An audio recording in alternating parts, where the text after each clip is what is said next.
తోడుగా ఉండే వరమే నువ్వే ఇస్తే ఇంకేమి కావాలి జన్మకి.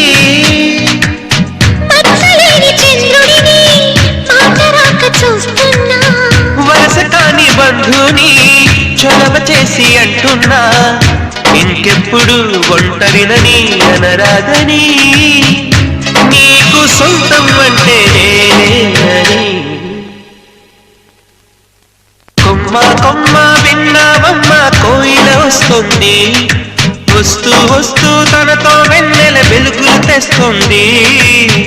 ఏవమ్మ మరుమల్లి తోరణాలు కడతావా, చిలకమ్మ ఎదురేగి స్వాగతాలు